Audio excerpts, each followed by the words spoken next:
Let's see. What's up, girl? Ready to go to the moon today. All refreshed. She got an interview today down in the Keys.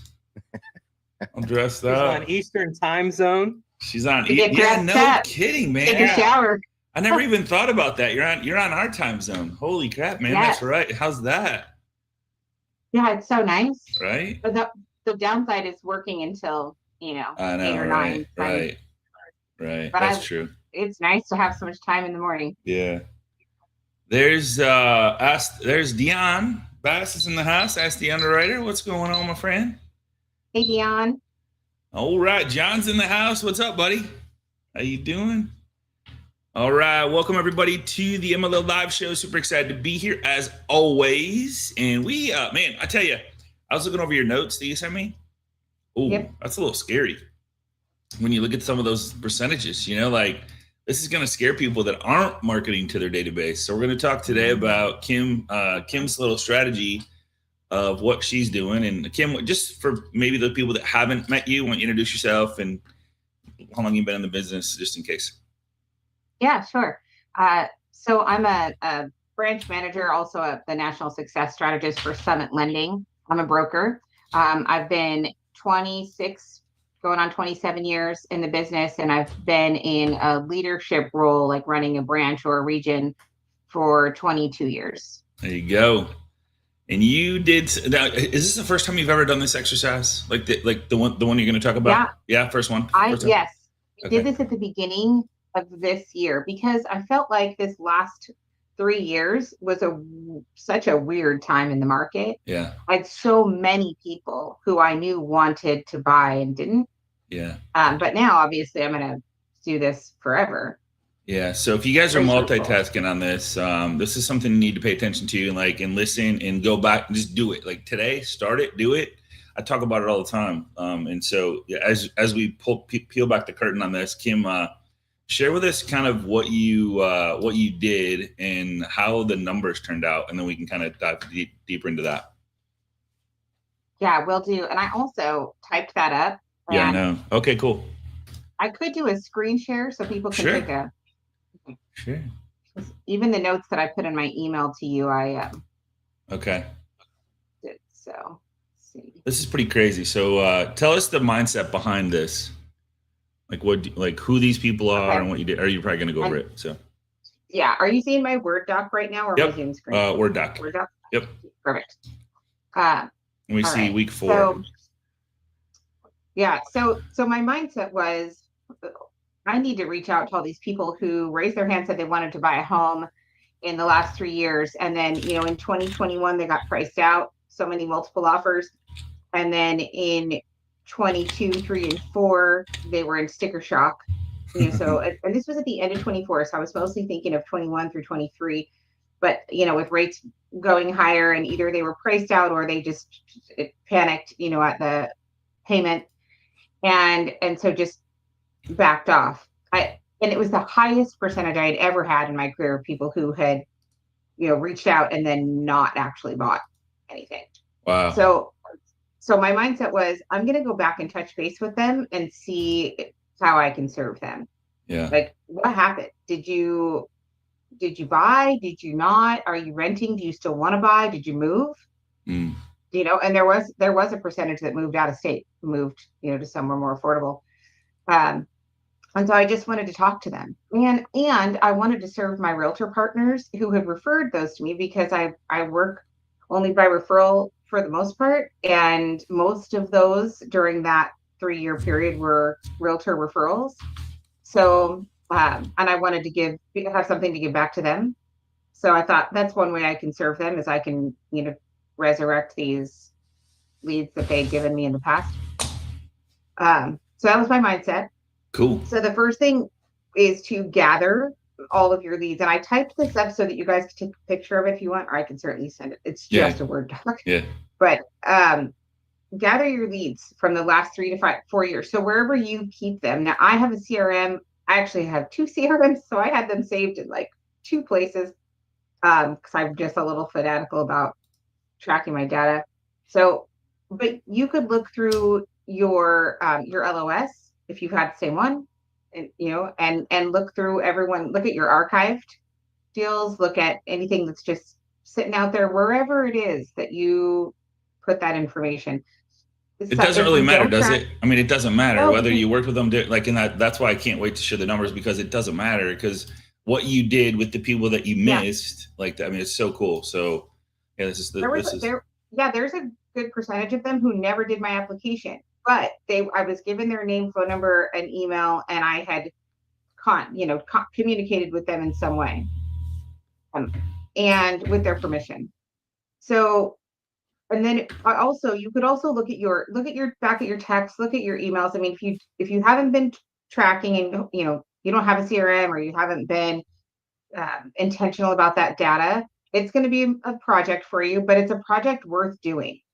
Look back through all of your past communications and try and grab those, name, phone number. If you don't have the email, or you have one or the other, try and contact the person who sent them to you, find out what happened with them. They could probably use your help.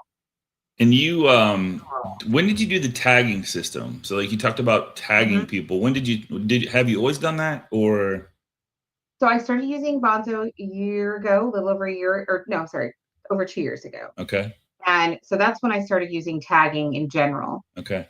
When I did this project is when I tagged them. I put the year that they were referred to me, and then whether they were, I called it potential if they were a lead that didn't do the app. And then I called it apt if they did the app but they didn't complete their pre-approval, which could be for any reason. Maybe they didn't qualify, or maybe they just didn't finish. Yeah. And then those who were pre-approved and didn't buy. Okay. So I have a lot of tags in there because I pursued them in groups, because I specifically wanted to reference, you were, referred to me in this year, and I wanted to touch base and see, and I'll show you I've got the scripts. So they kind of knew what you were talking about when you called them, whether they remembered it or not. They kind of had some sort of, yeah. I didn't want them to think I was spamming them. Yeah. Good stuff. Or making it up. Now, did you only do this? Did you only do this with the past people you didn't work with, or are you doing this with the people you have worked with? And are you doing both, or was your main priority to get the ones that didn't buy? This particular campaign were for those who didn't buy, but I have a campaign for those who did. Okay. The ones who closed with me, and it's an annual review campaign among some other things that I do, and I'm happy to share that on another episode also. So you said the apps, and then apt, like so somebody's asking what your tags were. So apt was one. Yep, potential was the other, because that's what I call leads that didn't do the application. They were potential. Okay. And then I had potential, and then I had apt, and then I had pre-approved but didn't buy. I call those pals, pre-approved and looking. Okay. Yep. So then I had them tagged as. Okay. Got it. Cool. Very cool. And makeup, I feel like tags are very personal. Tag them in a way that you're going to remember. Yeah. What you meant. And then I gathered those, and it was, I think, 150 to 200. I went back to look and I couldn't get it, but I had changed. I'd re-tagged a bunch of them because I, went through and moved them to different statuses after I communicated with them. So, but I think it was around that number. I wanted to, so you did text, you did voice mails, voice drops, emails. Yeah, you're gonna pull it up. Okay, cool. All right, cool. Yeah, Scotty, I'll pull that up and go through it so people can see exactly like what it was. It's such a simple strategy, but specific. So then, so just to give you an idea, about a third had bought with someone else, and about 20%, 1 out of 5, still wanted to buy. So those are hot leads. So I want to, you brushed over that way too fast. I want everybody to hear this. 33% bought with someone else. Yep. So whether you stay top of mind, or like the more you stay top of mind, the more you love, the more you appreciate, the more you play the game of like a relationship type game instead of just a transaction, she could, you know, like you can capture some of these or make sure that number's not bigger. Like if that number's bigger, now that's, you know, it's a vicious cycle of ups and downs. And okay, that's where the follow-up comes in. So just 33%, and Kym's on it. So she has a team, and just know what you could be missing out on. We're always trying to get more, but if we take care of the ones we already have. Good. Yeah. I know. Good point. Because for the first year and a half of this, so through mid 22, I was at a retail shop, and I could not compete. Like, wait, I'm sure I said that year wrong. 23. The last 5 years. So through mid 23, I was with a retail shop, and I just felt like I couldn't compete in my particular shop. I'm sure there's some who can, but I was in it. I couldn't. So I had people who I knew that I was losing. I mean, one reason I made a change is that I felt like I was capturing like 1 out of 10 with my referrals. They were all leaving, no matter how much I stayed in touch with them. So I knew that I had some attrition there for especially up until mid 23. And I wanted to, I felt like it was reasonable that at least a third of them were going to say they bought with someone else. Yeah. But I still wanted to bring them back into the fold and serve them because they had been referred to me. Yeah. So talk about how you talk about how you brought them back in. I think that's like so valuable, because I think everyone just goes, "Meh, shoot, I lost that one," and they're done. Yeah. I think another thing that's important is half of them didn't respond to me, so you guys don't get discouraged. How many didn't respond? About half. About half. Okay. Wow. Okay. About half. And you know what? Okay. They're still tagged, and they're going to get this campaign all over again. Okay. You know, so we're going to give up until people tell me to go away. Now we're seeing, just to make sure, Kym, we're seeing week 4, your content, not Jack. Like that's what we're seeing. Is that what you want us to see? Oh, no. I'm sorry. Okay. Because I think you were looking at something. That's probably confusing for everyone. Yeah. That's not good. That was my 5-week agent campaign that you were seeing. Okay. Okay, let me pull this over here. I actually just want to share a different screen. Look at that. 80 degrees down there. Woo-wee. I'm going to stop share and share. So 33% that you missed out on, 50% didn't respond. Do you Sorry. have a, there we go. Cool. All right. Now it makes sense why you couldn't, all right. why you weren't seeing what I was looking for. Okay.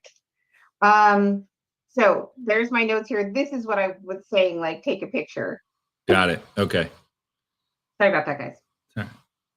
Okay, so you can see down here, you're looking at on average 33% bought with someone else, 20% still wanted to buy, 47% didn't respond. Don't worry about that. Gotcha. What was oh, go ahead.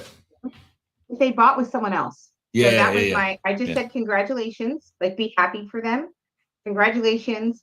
And then would you like me to determine like what a good strike rate would be for you to look at refinancing, when it would make sense for you to better your financial position? Wow. And they said yes. Majority of the time they said yes. I think every time. And then not everyone sent me their mortgage statement afterward. I would say 75% of them did, because that's the real, people will just say yes because they don't want to be awkward. But when they send me their mortgage statement, then they're in. It's done. Yeah, that's amazing. And a lot of them did. And so I saved their mortgage statement. I tagged them as a refi lead. And then I also tagged them as their strike rate. And I put the strike rate at about 0.75 lower than they are right now, because they're probably going to wait until they're a point lower. But that's when I want to start reaching out to them. Yeah. And I with my refi leads, I create a TCA for them. I use Mortgage Coach. So I create some strategy side by side, and I send it to them. And sometimes I'll put here's what rates are today. We're moving lower, so here's what I think your strike rate should be. How does this look? Crazy. And I put their current mortgage in there, and also so they can compare. And then I say, do you think this makes sense?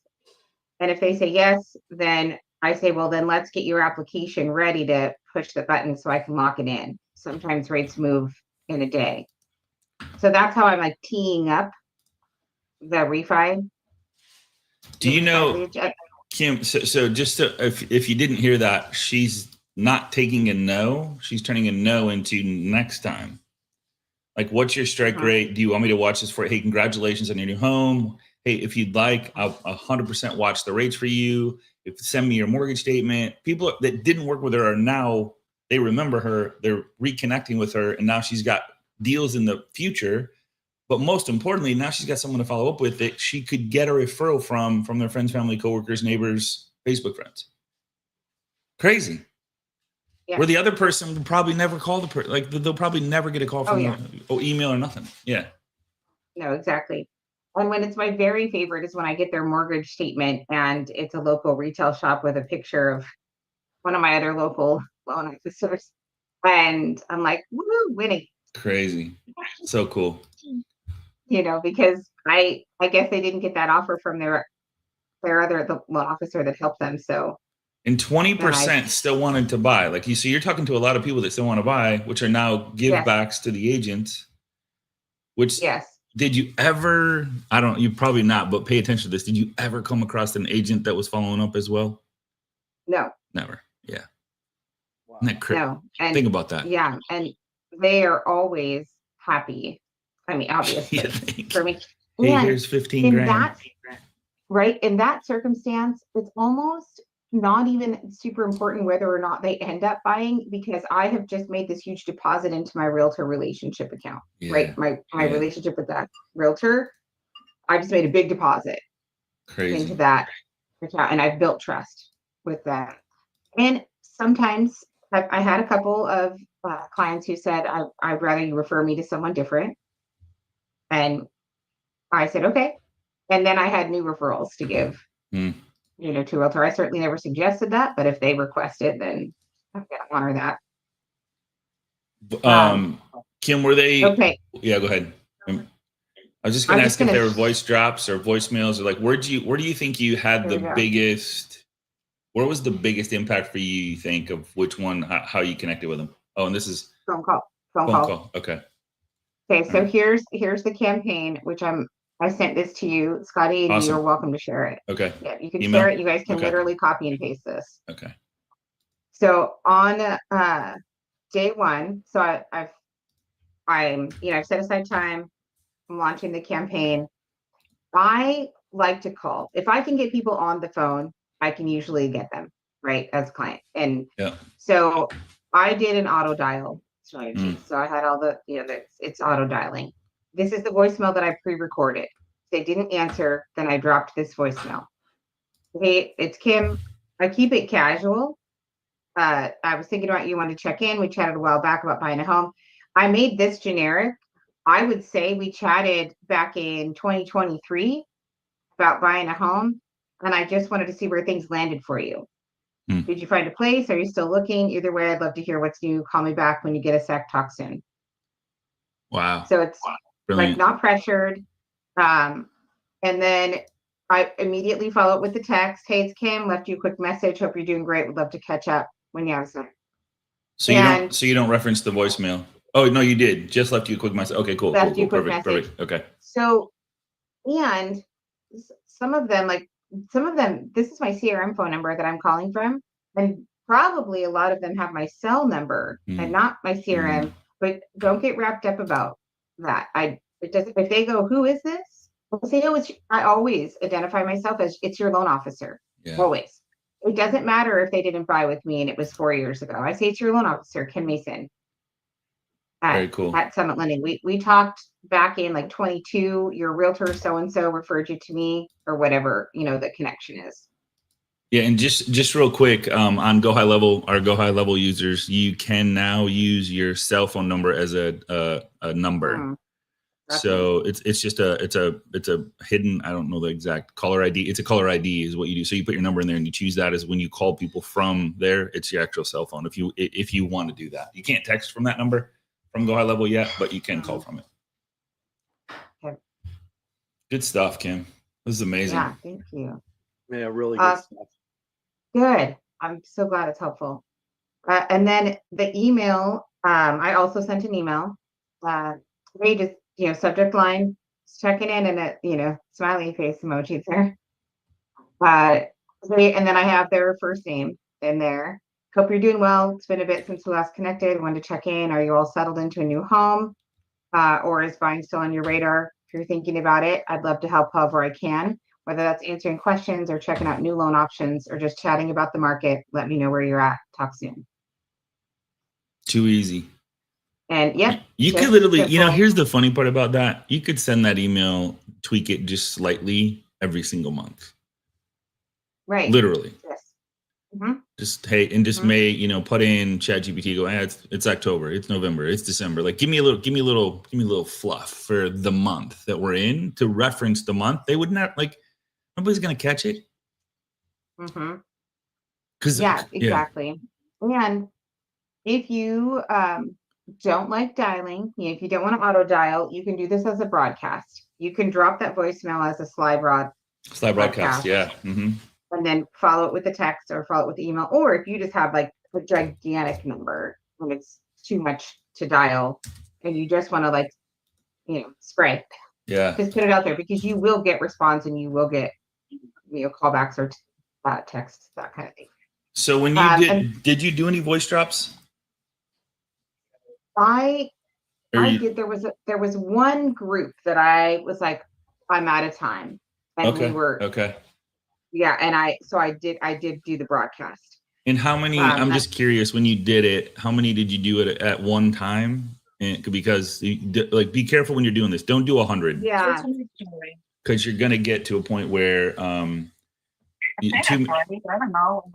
too many callbacks, and you don't want to, like, it's kind of like someone knocked on your door and like 100 people knocked on your door and like, okay, how do I take care of all these people? So you got to be really clear. Like, how many did you do when you dropped it? Yes, be prepared, you guys. If you, when you do this, people will call back because they don't recognize the number and they feel like we missed a call, and they will call you right back. And they'll say, who is this? So I have in my monitors, I have one open like that I'm doing the dialing on or send out the broadcast from. And then I have it open in another monitor so that I can pull up their name, click on it. So I can remember, who they are and why they're calling, because that happens to me frequently. Yeah, good point. And so then on day 2, this is the follow-up. Kym, again, following up just in case yesterday wasn't a good time. Would love to hear how things turned out with your home search. Call me back or shoot me a text. Talk soon. I don't worry too much about just dropping this as a voicemail. I call the first day, but after that, it depends on how full my day is. There's Yuanda's asking about I don't think High Level does voice drops, but I think there's a third party that you could attach to it that will do it. Slide Broadcast is like the bomb though, because you can put your number in there in Slide. You can put whatever number you want in Slide Broadcast and drop put, like, I would upload groups of maybe 20 at the most, and then drop 20, like just drop, like, wait, and then, so yeah. I'm sure Go High Level will have that eventually, because that's a brilliant. In your campaigns in High Level, it doesn't drop a voicemail. No. Okay. And a good buddy, Brad Bront, you guys all know him, Cerberus. So he doesn't believe in voicemails. He just doesn't drop them. He just lets it ring and they call back. So he gets the same response, because you know how the phones, like some of the phones, that you can see the voicemail coming across and you can see, like, they're talking and you can see it. Yeah. So he's like, I just don't leave one. I just keep, yeah. Yeah. And he gets as many callbacks not leaving one, because then they don't know who it is. Right. So, because if they figure out who you are and they don't need your services, they're not going to call back. If they don't know who you are, they're going to call back. Now you can still have a conversation. Sure. Double it, so it's one half dozen the other. Yeah, and also you could record this on a short video and send that in the email. Great idea. I mean, or video text. Is magic. Or text. So you could tweak this up. Just use the verbiage. Yeah. But you could communicate it in a different way, and I think video is always the best. Yeah, good stuff. It's not a live call. Video's next. And I use a lot of videos, so it is good for me to communicate that way, because then they, it's like that facial and voice recognition. They go, oh yeah, she's familiar. I remember her. Good stuff. So then I drop one more email on day 2, and then I send one more text. It's Kym again. Did you end up buying a home, or is it still in the works? No pressure, just curious. And oftentimes this is when they'll. So let me clarify. So you send one text with the first, and then the second text you put this much into the second text. Yep. So one suggestion that I love that I get a lot of responses from is on the second text they'll see the first text because it starts stacking. I would maybe on the second text put "Are you okay?" if they didn't respond. So that's a good one. Because now I'm not really asking for anything. I'm just saying, "Hey, are you okay?" And so you might. It worked. It does work, doesn't it? Yep. Yeah, it's crazy, man. Yeah. I like that one a lot. And on my annual review campaign, I have on day 3, I think it says, "Does this number still belong to so-and-so in their name?" And I get more, it's true. I get more responses on that. Yeah. That's a great one too. But yeah, I like that. "Are you okay?" And then I send one more on day 5. So this would make sense. There you go. On day 5 to say, oh, so I did just making sure this is still the right number for, but you could also say, "Hey, are you okay?" Good stuff. Yep. So that's it. Money, money, money. Dude, it's too easy. Like I wish we could, and maybe you're going to know this, like how much money is going to come out of this one campaign from leads that you didn't buy lead. I wish, because these are years down the road, like where the people that didn't work with you, but now you have their mortgage statement.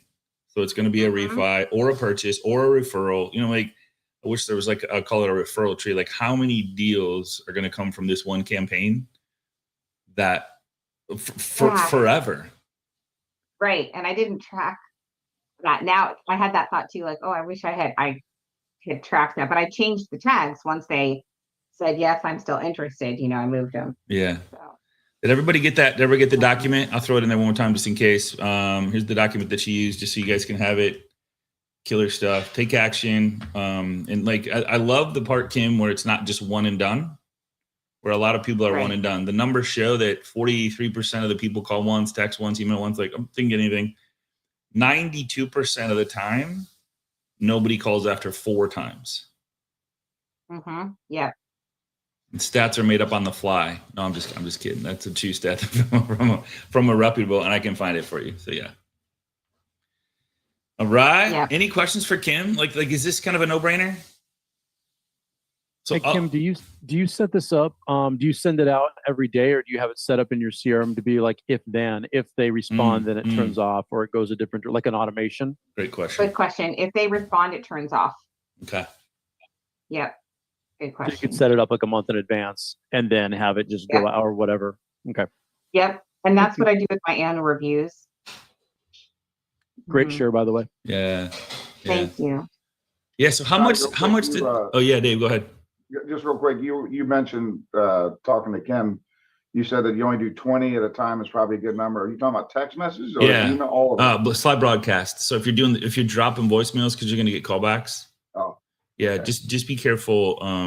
If it's an announcement, go ahead, but you're still going to get callbacks. Just know, you don't want to miss out on an amazing opportunity, because if they call and they get your voicemail, they might not leave it, and then now they're like, okay, this is spam. Like, what's going on here? You got to be really careful you don't miss that call, because that call could be 4,000, 6,000. Like, you just don't know. So that's and not only that, a referral, or how can I put you in a better financial situation? It could be a mortgage statement.